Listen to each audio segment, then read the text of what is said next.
So, all right. So today we're now going to transition into spike stories. What are spike stories? Before we start, right, talking about spike stories, I wanted to kind of bring up this technique called spider technique. Does anyone in here recognize or remember that? What is a spider technique?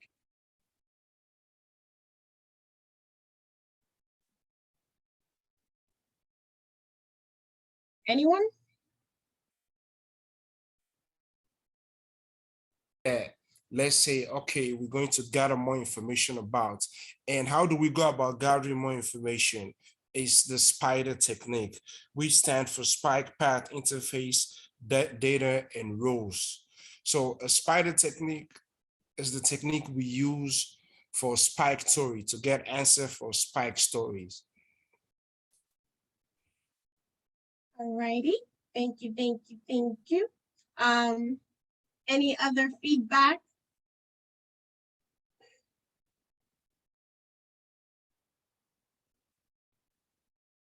No one? All righty. What is spider technique, right? Spider technique is essentially a technique or way to break or split user stories, right? So when we talk about complexity, dependencies, level of work or level of efforts or volume of work, risk involved, right? Spider technique is one way to be able to break that user story into smaller stories, especially when the story when is estimated, right? Upon estimation, and we assume that that story is huge or is big, maybe due to the unknowns or due to other aspects of the stories, then we can break the stories down, right? There are different techniques that we can also use in splitting stories. We have the vertical slicing or the horizontal slicing.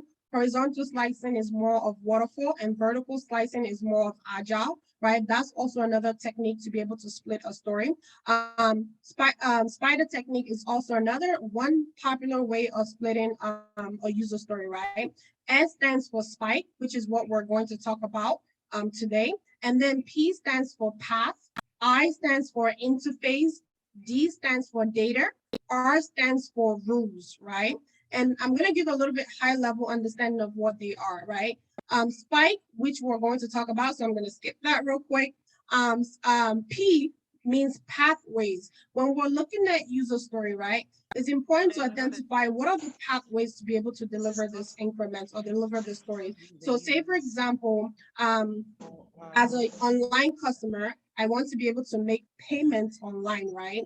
In order to make payment, there are different methods of making those payments. It can either be through Visa card, MasterCard, debit card, PayPal, whatever that format is. Those are ways that we can actually split that stories using pathways, right? The pathways that we've identified is we're going to first create a story or payment method using Visa card. We've identified one pathway. The next pathway can be MasterCard. The next pathway can be a credit card. The next pathway can be PayPal.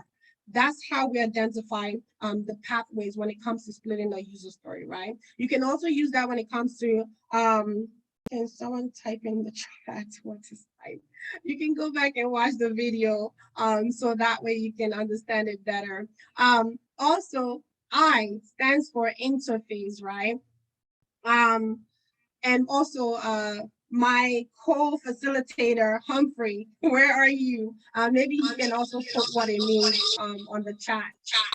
All right, please unmute yourself. I mean, mute yourself, right? I stands for interface, right? We can also break user story based on the interface that it lies on, right? So say, for example, once again, I'm making online payments. What type of platform or interfaces can the customer be able to make those payments? Can they be able to log in with their phone and actually use iOS or actually be able to use Android to make those payments, right? Are they able to use Windows? Are they able to use Mac to make those payments, right? Those are one of the different interfaces that they can use or platforms that they can use to be able to make the payments, right? That's also another method or another way of breaking user story. The next one is data. every company or everything we do lies on data, whether it's in our database, we're using Oracle or whatever we're using, whatever the case may be, everything has data in it, right? And then when we're talking about data, so say for example, as a customer, I want to make an online payment, right? And part of my payment method or pathway is using Visa card. That Visa card has data that we need to incorporate in that user story. So it can be that one story, we need to identify that we need to use Visa card. That is one of our pathways to make that payment. And the data we need to incorporate in that Visa card is that first, we need them to have their first and last name. That's the data right there. So a team can decide to just work on first and last name as part of the user story, right?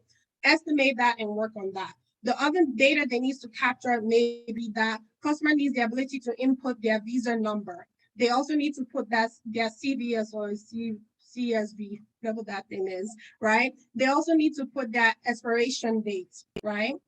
So that is also another data that we need to capture for that Visa payment. That can also be another story on its own that they can create to be able to develop or build that functionality right at the end of the sprint. So that's also another way to break down the story and capture it or split it using data formats.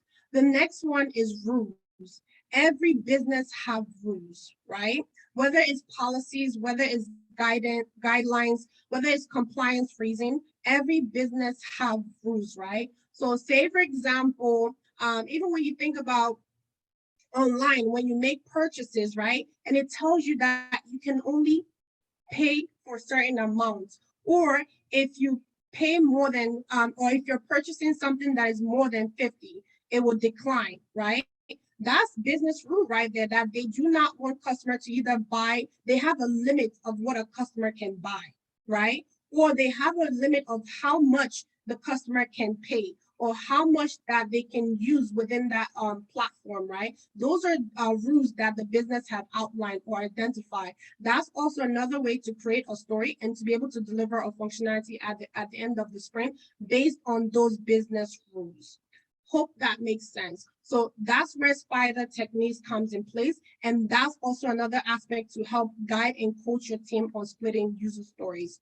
All right, now let's dive into what spike analysis or spike is, right? So what is a spike story? So a spike story in Agile is a user story that needs more information so the team can estimate how long the story will take to complete.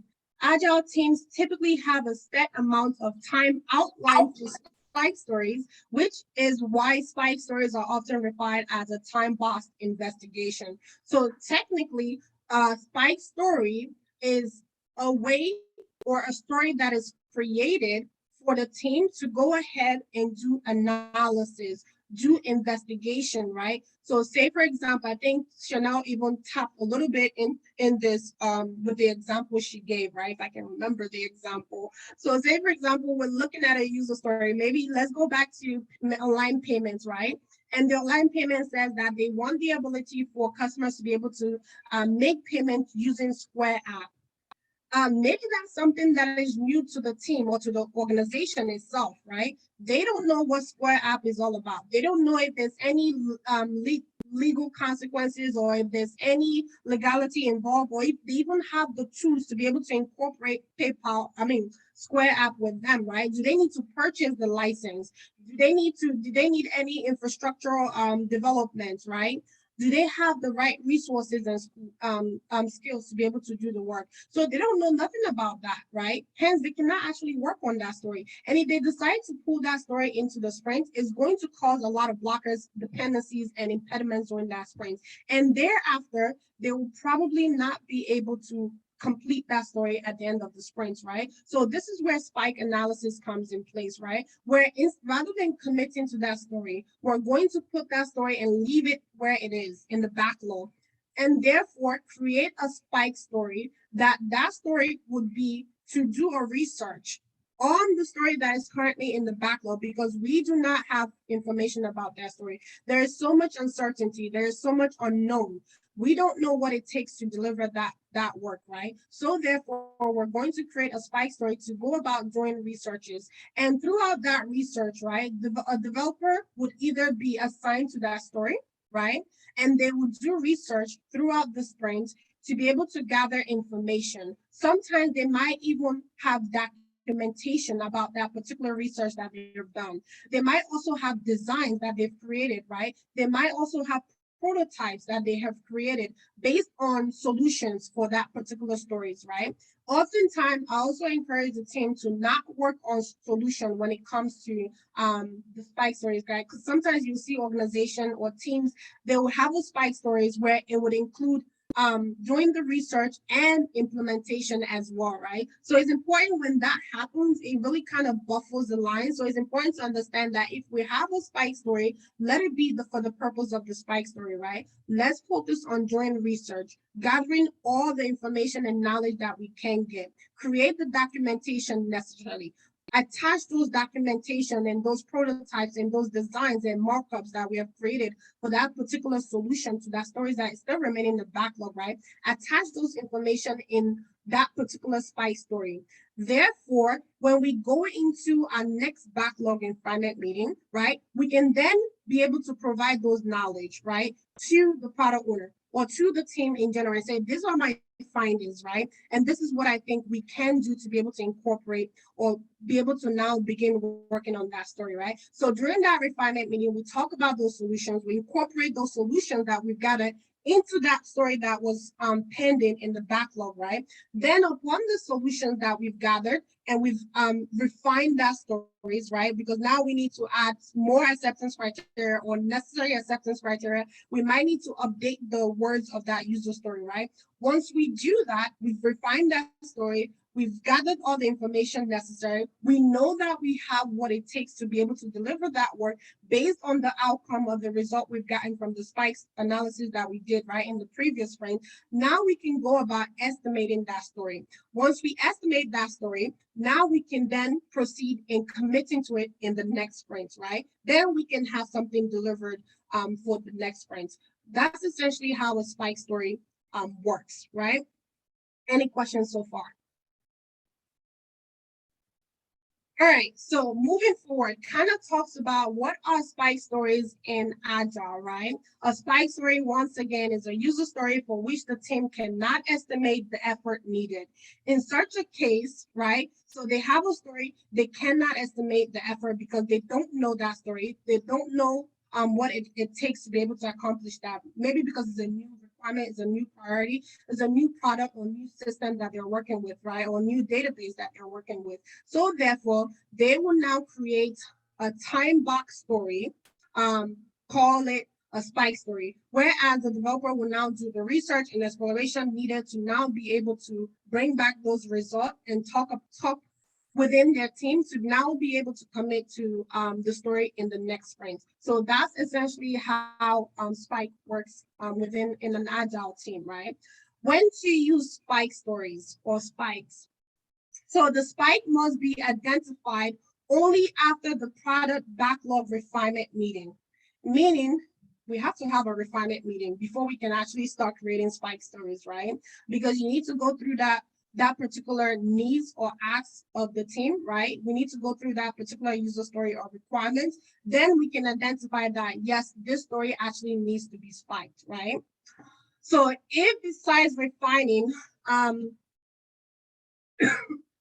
so if besides the refining the user story or the user stories, it can be multiple stories that you need to create a spike for, right? And we see that there's a lot of uncertainty that therefore we cannot be able to estimate it. Then of course we're going to create a spike story. Then we're allowed to do that, right? So it says there are 4 primary situations in which I would recommend using a spike story, right? Especially during the backlog refinement meeting. One of them is the development team needs to perform further trials to find which one is most suitable. An example, right? So maybe the customer wants is that I want the ability to be able to make payments online, right? And they decide that they either want to use PayPal, they want to use MasterCard, they want to use Visa card. But they don't know which one is actually going to be more value to the business, right? So they don't know which one to do first. They don't know which one would actually be more valuable, or which one is actually more suitable to the customers, right? So they will create a spike story to figure out which would bring more value to the customer, because apparently they cannot do all of them at once. So let's do a research to find out which one can we do first, and which one are the customers within that business, which do they actually use most, right? Then when we identify the one that they use most, because the one that they use most will bring more value to the customer, right? Then we can go about delivering that value to the business or to the customer. Also, the team doesn't know if the solution they're considering will give the expected result. So say, for example, I want to be able to make payments online, right? And part of the solution is to be able to build or incorporate Square within the system that they're using, right? The online platform. However, the team does not know if they start now, will they actually be able to really integrate Square into the platform that they're using. So therefore, they need to actually do kind of like a trial run, right? Where spike analysis will come in place. This is actually not the deliverable, but through the spike story, we're kind of doing a trial to see if I do A, B, and C and put A, B, and C in one, will that actually give me the right result, right? That's where the prototype, the markups will come in place, creating designs will come in place, right? Where now I'm doing a trial and error, right? I'm putting A, B, C, D together to see if this will actually give me the final result. Then if it's not going to give me the right result, then I know I don't have the right skill set, or I don't have the necessary tool to actually be able to incorporate or integrate Square into the system, right?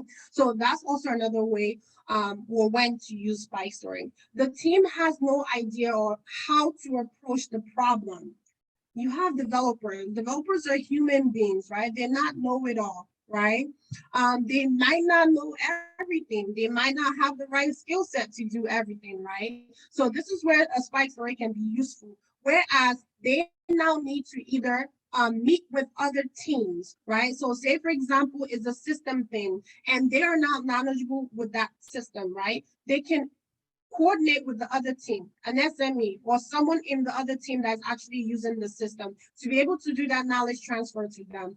So that way they gain that knowledge, and part of the spike story will probably be more of a knowledge transfer spike story, right? Where they need a story that will be more of knowledge transfer, getting knowledge from another team or someone in the organization to be able to teach them about that particular approach or the problem that they're facing, right? Or the system. So that way they can go ahead and begin working on that system. So that's also another way where spike analysis can come in place.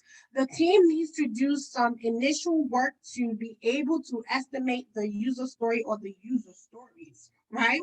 So this is where we have this whole idea of integrating Square app, right?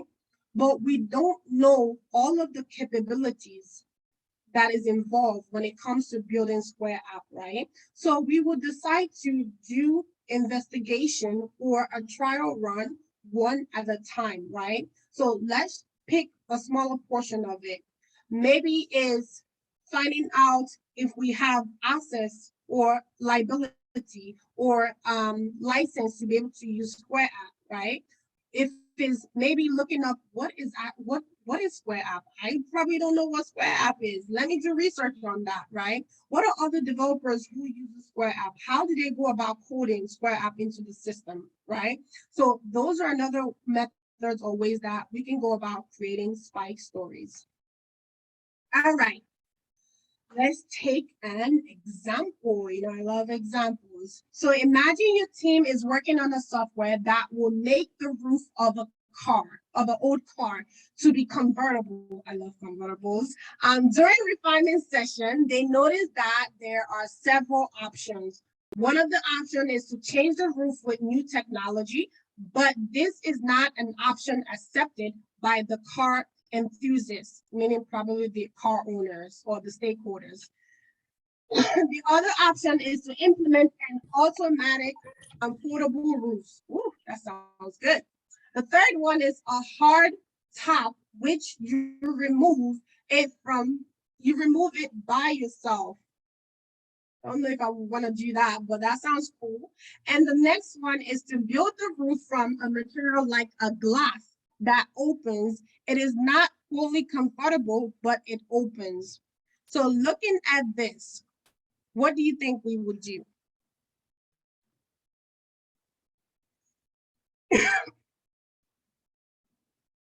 Any takers? What would you do?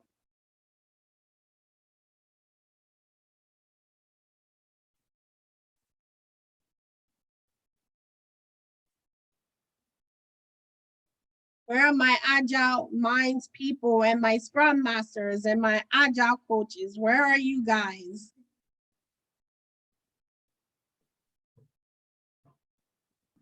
So this is actually an example of when a spike story will come in place, right? So say for example, the user story is that they want you to make the roof of an old car to be convertible, right? But your team came up with a user story like this, and your team have no knowledge of how to go about doing it, right? But then you came up with different options, right? This is where maybe your developer starts giving ideas or concepts of how to go about building this or turning this old roof of a car into to make it convertible, right? So these are the options that they will probably start pointing out. So when they point this out, right, then as a team, you would discuss which is the best option to go with. Remember when we talked about the guidelines of using the spike stories, right? So this is where that comes in place, where number 3 says the team has no idea on how to approach the problem. So when they have no idea, they have different options. And number 4, and then they have to kind of choose the best option to go that they will create a spike analysis on and then research that. Which one do you think the team should go with first? Can I try? Yeah, go ahead, of course. Okay, looking at this, the team have to get more knowledge in the market knowledge, what the customers want. That's maybe trying to check and review the comments and the number of sales of just open roof, just the glass one, and stuff like that. So they have to have the understanding, like the market. They have to know the cost, and now they have to know the techniques. The SME has to come and tell them, oh, this is simpler to produce. It's more simpler to do just a little glass that shifts in, or it's simpler to do, the technology is more simpler to do a large glass like, what was it called? That you can almost move the entire roof. It's more simpler to do the bag where it can easily fold into the boat and then the roof is completely open. Or it's more simpler to do the one you can open and take off the roof all by yourself manually and dump it in your garage. So when they understand the techniques that's involved, they have to look at the market. When they look at the market, they have to look at the simplicity. Customers don't really want to do much. They just want to press a button and everything will be done automatically. So when all these are put into action, this will guide them in their decision making, and that we arrive at the best option, looking at the market, looking at the techniques, and looking at the tools and the processes that is involved. And I get there, they will come up with the best solution on what type of open roof they are going to take or make for the roof, for the old car. Okay, thank you. Good insight. So that's kind of leading towards the essence of a spike analysis or a spike story, right? In the essence that first we need to do research, right?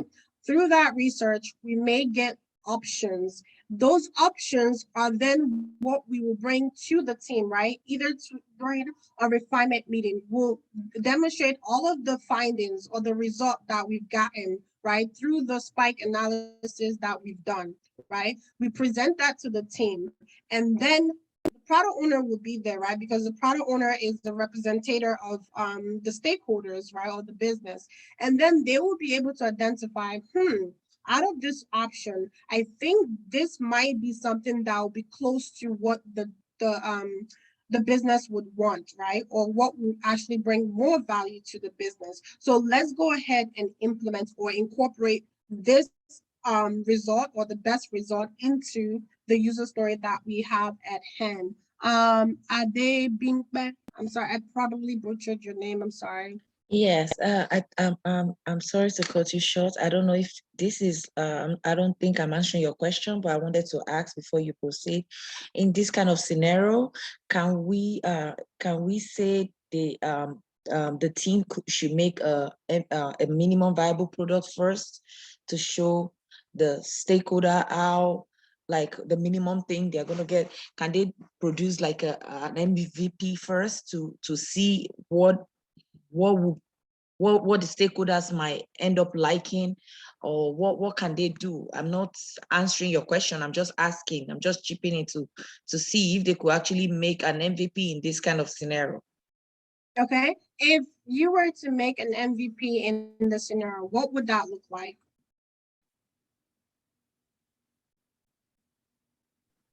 Maybe like a dummy car or something. All right. So that's where we will, Wumi, I see you unmute yourself. You had something to say, or? Okay, I'll move on. So this is where, right, we talked about spike analysis. I keep calling it spike analysis, but you know what I mean. This is where the different types of spike analysis comes in place, right? Are we doing more of a knowledge transfer spike session? Are we doing more of a research spike story? Are we doing more of a create a prototype or find the options or the resort and then present it to business for business to choose the best option, right? So depending on the type or spike analysis that we're doing, right, then those results would now be what we would demonstrate to the product owner and the team to then decide which best results or options can we do, right?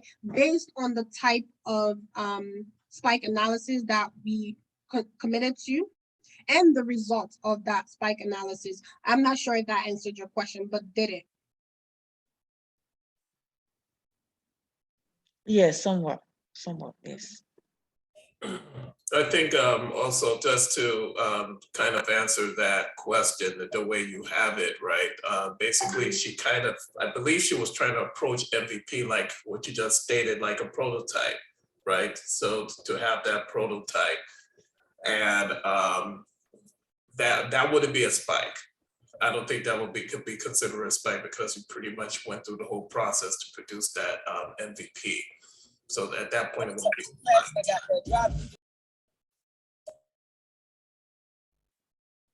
All right, thank you, Humphrey, for that. Now moving on to the types of agile spikes, right? There are two main types of spikes. We have technical spikes. This is when the team investigate technical options, the impact of new technology, systems, and so many more. Functional spikes. Please mute yourself when you join. So functional spikes, this is when the development team evaluates the impact of new functionality to solution or how certain functionality fit within the business need, right? So they will present all of this and then have the product owner make a decision on how to proceed, right? An example of a technical spike is to see which of the 4 options can be supported by the system of the old car. A functional spike would be to see if the new functionality is suitable for the way the old car are being used, right? So you have the technical aspect of it and you have the functional aspect of it. This also goes into user stories, right? Where you have technical stories and then you have your functional or your business story. All right, benefits of spike in Agile. One, it helps breaks down uncertainty, right? Because that's part of estimation. In order for us to estimate, we need to understand those uncertainty. No pressure to do something because we're trying to do research. We're trying to understand the work that we're building, right? So no pressure. No one is on your neck about delivering because they know that particular story isn't necessarily a business value, right? It's just a research. Always clarity on where you are heading to. So join a spike helps bring clarity, right? In the sense that when you do those research, it brings those results, and through that results, you have options. Then you can pick the best way to go about delivering the business value.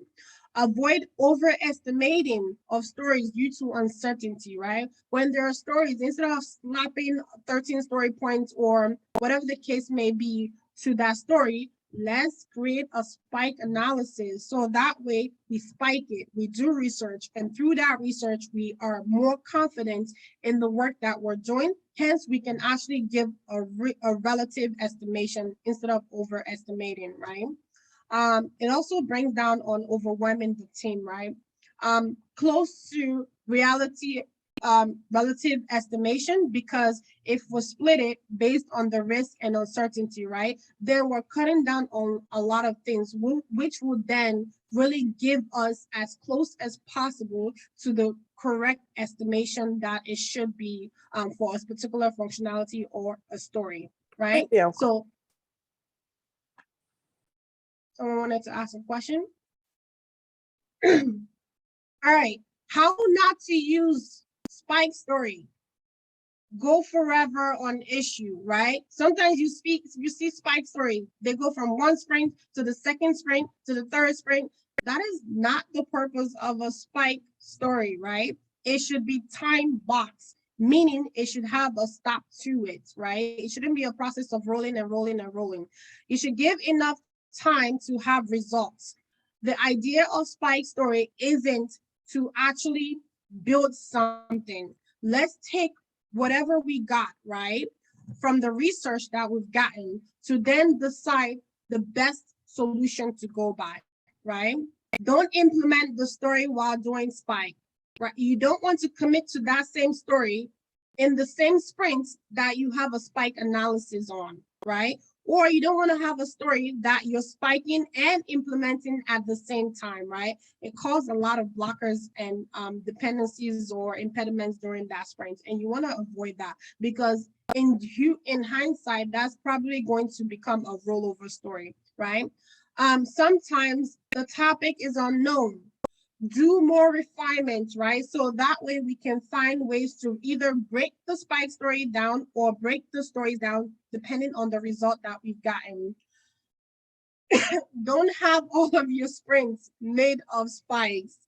That is not going to be a good sprint to have, right? So it's important to be mindful of how many spikes we do have in a sprint, so that way all of the stories are not spikes. And this is where now we would have conversation. So let's talk. Based on everything that we've presented today, let's talk about it. Do you think that a spike story should be pointed in a given sprint? So let's talk. Let's talk. Based on all of this information that you've gotten, do you think that we should spike a story? We should story point a spike story. Yes. No. Okay. Why? So I hear yes, I hear no. I like that. I love debates. Let's go. Rumi, why do you think it's a yes? I think it's a yes because if you don't spike the story that you're going to research, it can, if you don't estimate it, it can get out of hand. You know, you won't be able to define the parameters. So a lot of things will be undefined. Okay, what is the, then you can define what is the acceptance criteria. Define that you can go about defining the acceptance criteria for that spike story. What kind of documentation, what kind of questions are going to be asked, and what does it take to get this information? Is it dependent on an external customer? Is it within the company, or is it out the company? What if it's out the company?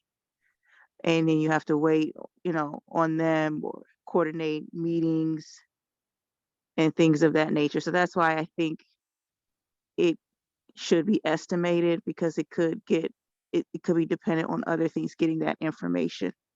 Does that make sense? Okay, so you feel that a spike story should be estimated because I didn't capture the rest, but I'm assuming because we need to ensure that we have the right detail to be able to commit the story moving forward, but you can shed more light on that. What is your reasoning? You can't hear me? I didn't capture. I heard you with me. Let me help Victoria. You did state, that you're saying Spike should have user points because there's a certain output, right? You did mention these spikes should have an acceptance criteria, that it should have some kind of output. As a result of that, gets effort. Therefore, that's why you say, okay, What I'm saying, that's why it should be. Yeah, go ahead with me. what I'm saying is that there's acceptance criteria for the user story, for the spike. Can you hear me properly? Yes, we can hear you.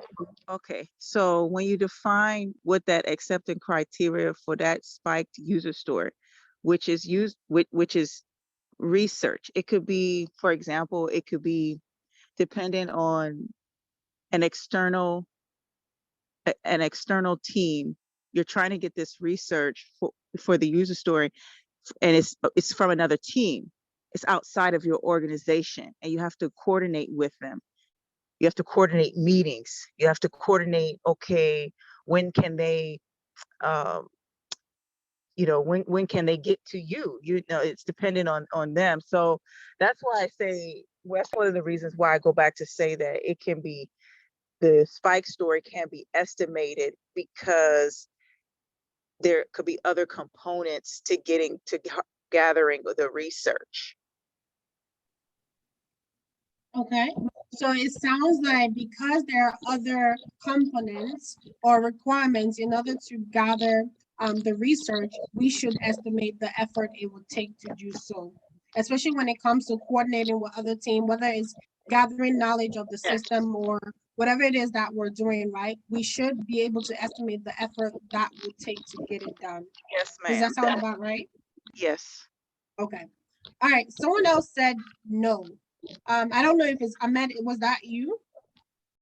It was me. No, I have actually not Saint said no, contributed so yet. Saint, go ahead and then we'll have Ahmed.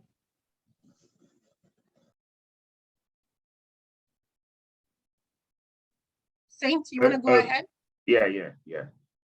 So my reason being that SPAC should not be estimated, because we have to, is under refinement, where when you are refining a story and it's not properly refined and clear, you can't put it on the sprint. You can't put it on the sprint backlog. And so only story that I estimated are rightfully to go to the sprint backlog. So that's one of the reasons it can't be estimated, because we are still trying to get clarity. And you can't even burn it down in Jira like, oh, this is spike and stuff like that. That's the more reason you have to create a time within the sprint to be doing refinement. That gives you an avenue, that gives you an opportunity to look into all these spikes, and by the end of the first sprint, before the other sprint, those spikes have been resolved and the story has been clearly understood, and then they have been put on the story backlog. And then by the beginning of the next sprint, during the sprint planning / refinement, because you have done refinement, continuously refinement during the previous sprint, the team already have the understanding. Your product owner already have the business knowledge. The subject matter expert already give a clarity from each aspect of the business, just to make the team, the product owner, and you, the Scrum Master, understand this particular story. And also you have also gotten the business knowledge of this particular story, what value is going to add, and the business on the business aspect that the increment is going to add. And this will also help you, coach the product owner, how to prioritize the backlog, and then the team can easily, get this understanding from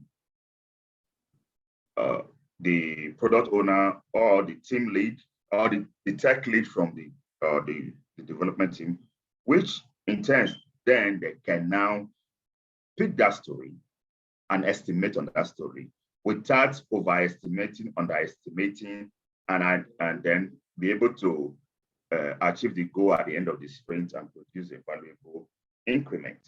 So Spike is having more knowledge, digging deep, having a clear understanding, so as you can have the capacity to estimate the story, and given that time frame that which you believe that everything you need and the clarity you need for that particular story, you can produce a workable and a valuable increment at the end of that sprint.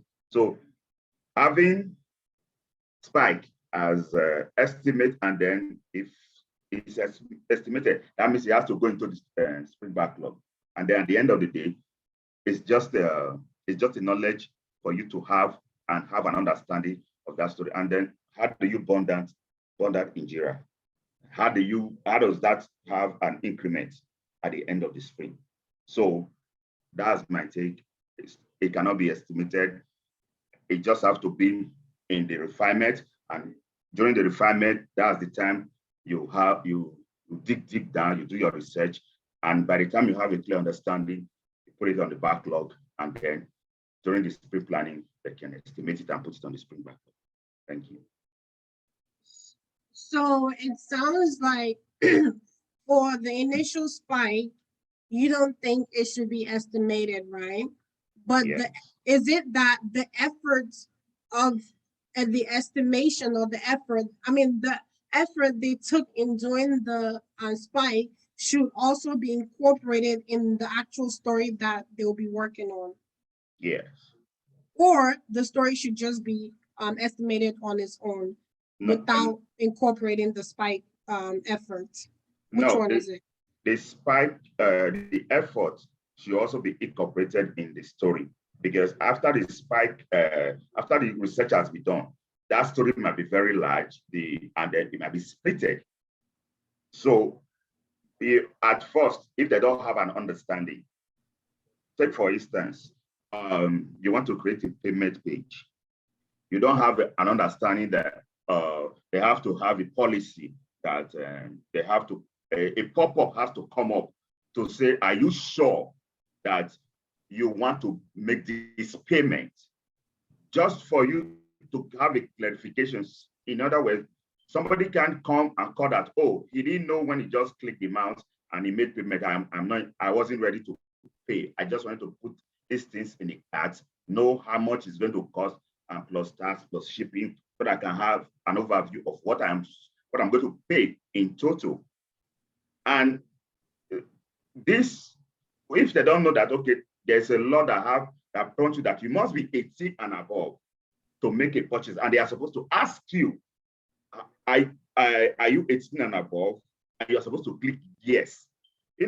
So you see the confirmation warning have to pop up when you're making payment. After you have clicked pay, and then there's a confirmation that has to pop up. So you don't know that these things are market laws when it comes to online banking, online payment. And then you might just say, okay, payment, I will just do the card, there's a Visa, master and paper, and that is it. But when there's a spike on that, I don't know, there are rules and regulations governing online payments.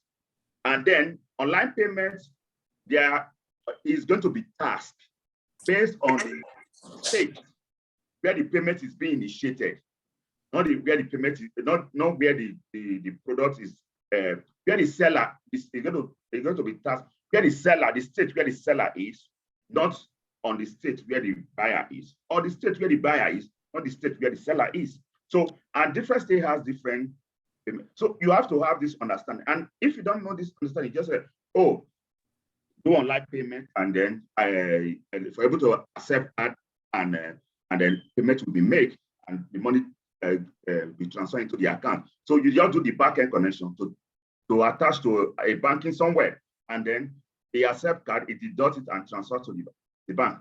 You just say, oh, this is not the technical aspect of it. That's not difficult. Okay, 5 points. And when they now say, oh, there are laws, there are policies, and each state differs. So you have to incorporate those policies of the 50 states in there. So now, what do you do? Oh, this is going to be a spike. I have to know more about this. So as when I'm designing this payment system, it has to be elaborate. It has to be well structured, so that the company doesn't get sued. Now, when this thing is done, you now see that the time is going to be the time that it takes to develop that story is going to increase. Now, you are a technical expert. You are not a legal expert. So now we have to get the services of the legal department to draft out those legal listings and the terms and conditions. So now that might look like, oh, this is going to be a 13 story point. So, okay, we can do this. Let's split it, the legal aspect and the technical aspect. And that's, so you then see that at the end of the day, when the story becomes more larger, and then that's where the effort of the spike comes in. So it's either a split or the story point increase. So that's incorporate your effort that you use in this researching or your spike. Okay, so on one end, we have someone saying that it's important to spike the story from the beginning. And then on the other hand, we have someone saying that you don't spike the story from the beginning because you don't really know the effort is going to take, right? Because you're doing research to try to find the findings. And based on that findings, you incorporate it in the actual story, and then you incorporate the effort it took you to do the research onto the story to now begin implementation. So that way it will be credited to your burn down chart or your metrics, and of course towards the velocity of the team. Yes. Okay.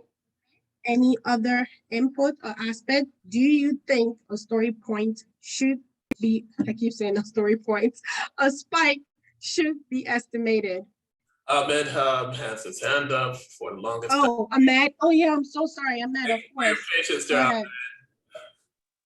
It's okay. I know Victoria doesn't want me to say anything to this. Ahmed. So my take on this is going to be very brief. So Spike, that's why it's important. I feel like that's why it's important for one to, while doing a high level analysis of requirements, one should be able to identify this complex stories that actually requires this level of effort to actually understand or to actually implement.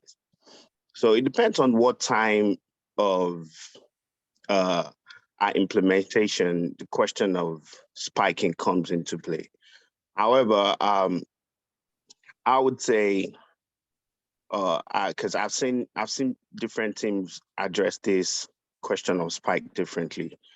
I've seen teams whereby they have it as part of their KTLO effort, where they just assign some kind of effort, time to it for budget and time sake, just address it incrementally from time to time.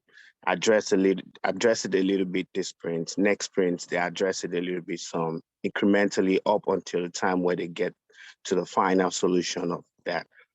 But when it comes to that crucial time when team has to take a precise decision on estimate, and maybe it's so important for us to take a precise decision. What mostly happen is, and they never had time to visit this particular requirement ahead of time initially.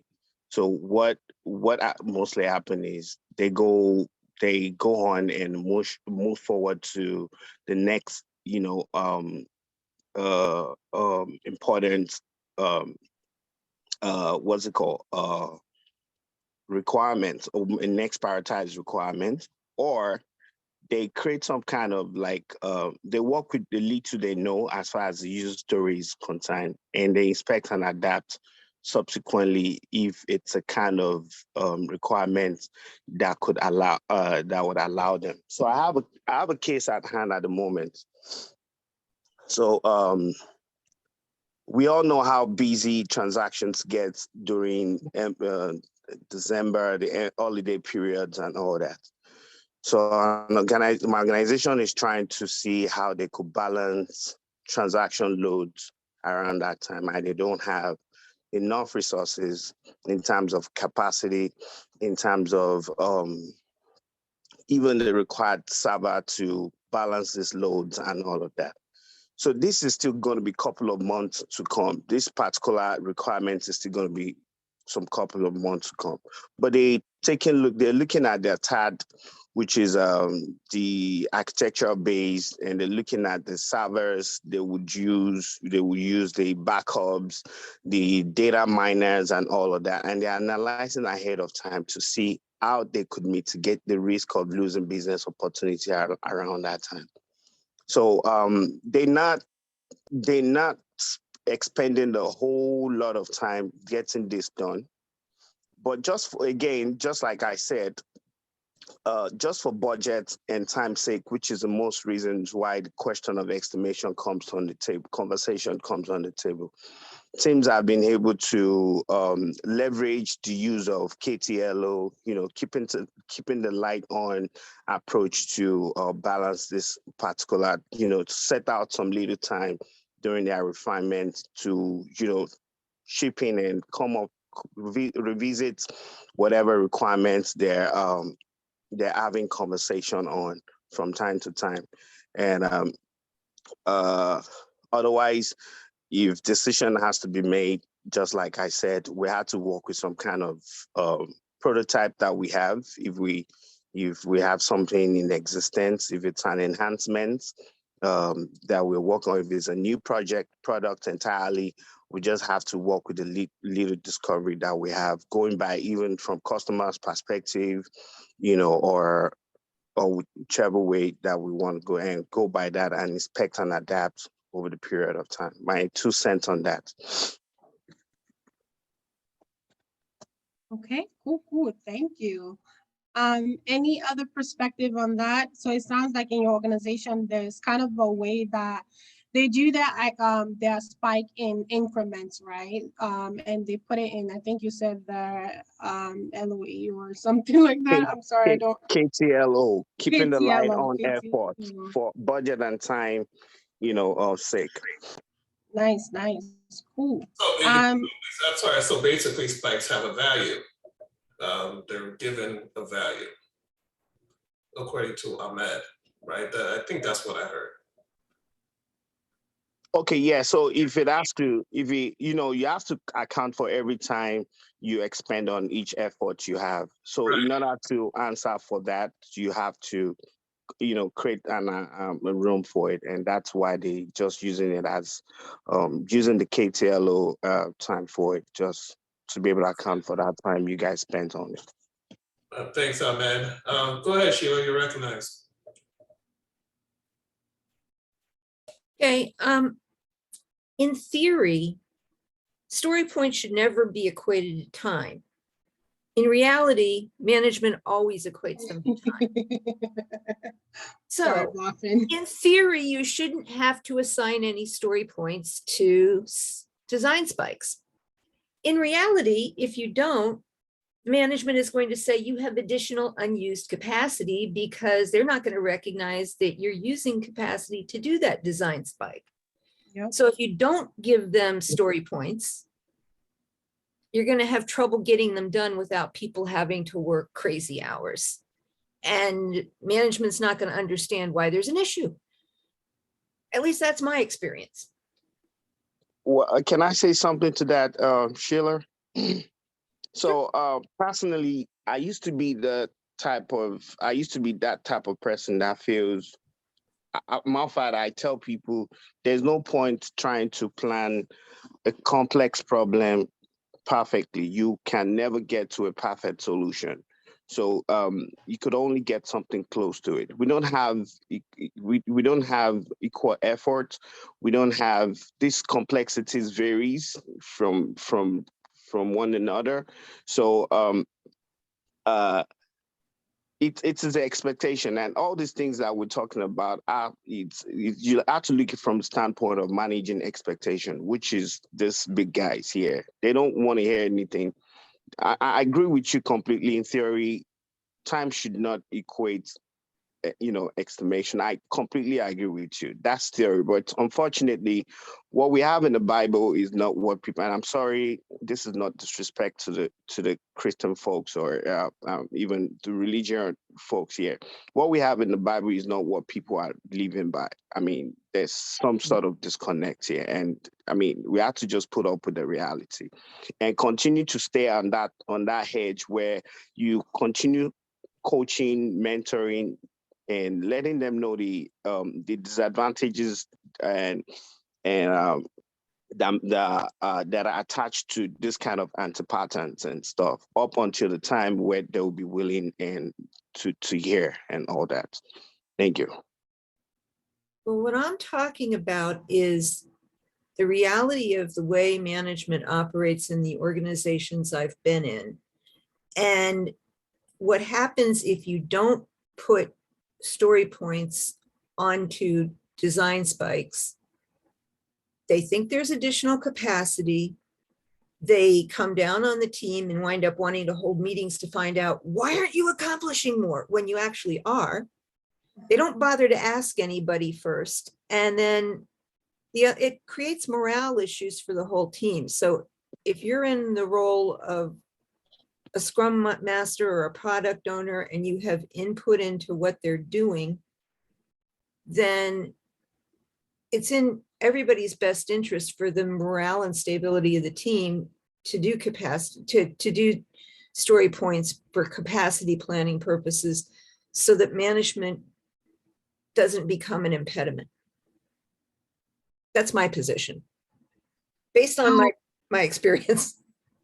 I definitely can relate to what you're saying. So it sounds like we're estimating spike story just because of business aspect of things, right? If we're trying to avoid them kind of looking down on the team or looking at the capacity and saying that the team are not actually doing work, and they're not really taking account of the effort that they're actually putting in when it comes to doing those research, because that's actually part of their capacity, right? They're Exactly. taking time to do those research and come up with design, come up with knowledge, come up with solutions or ideas on how to now implement the functionality, right? So that's taken into their capacity. So I definitely understand where you're coming from. And honestly, that's reality, right?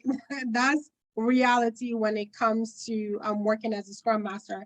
I know for me, I've worked in different teams where one team doesn't estimate, right? And then other team, they do estimate, simply because, and also from my standpoint, right?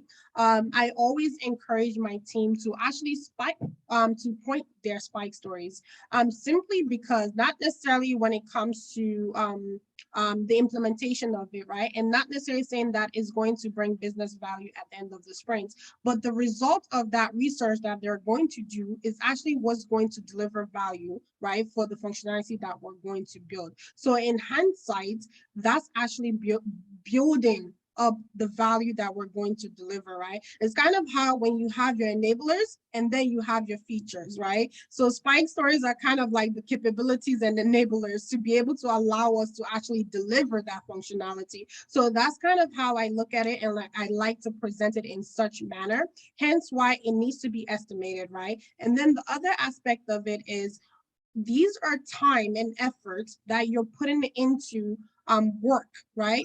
Even when we look at story pointing, it talks about amount of work or the volume of work, right? That or the level of effort is going to take for you to deliver that functionality. Hindsight, if we're looking at it in when it comes to spike stories, right? What is the level of effort is going to take you to actually do those researches, right? If it has any designs or prototype, that's actually you working. What is the effort is going to take for you to do that? Incorporate it and give it a point to the story, to the spike, right? And also the other aspect of it too is that is your capacity that we're taking a look at. That's your velocity and your, even though we don't want to talk about productivity, but in reality, everyone is looking at that.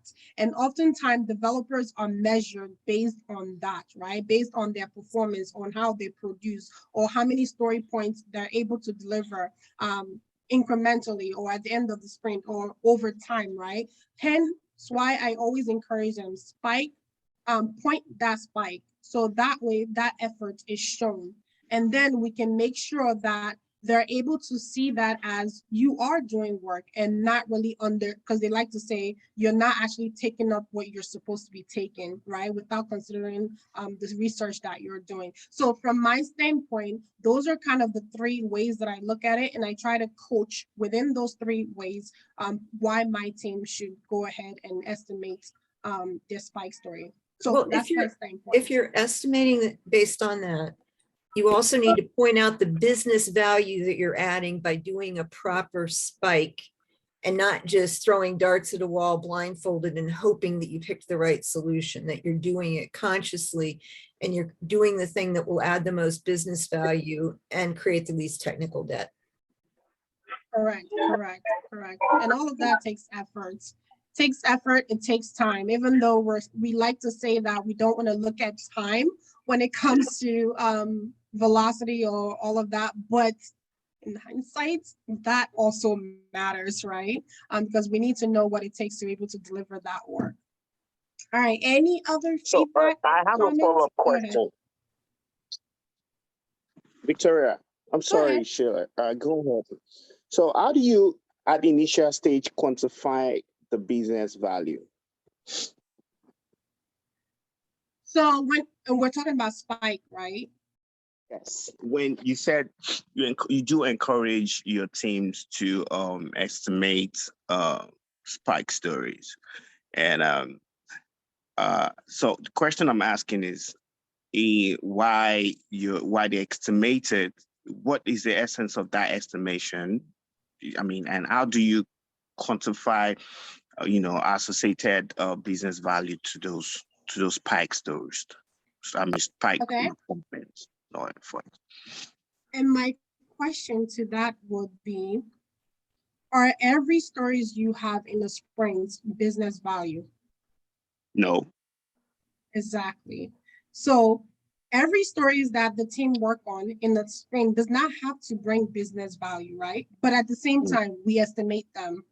The same thing when it comes to spike stories. They may not bring an initial business value at the end of the sprint. However, they are the enablers and capabilities that will allow us to bring business value in the upcoming sprint or in whatever sprint we decide to implement it, right? I also look at it this way.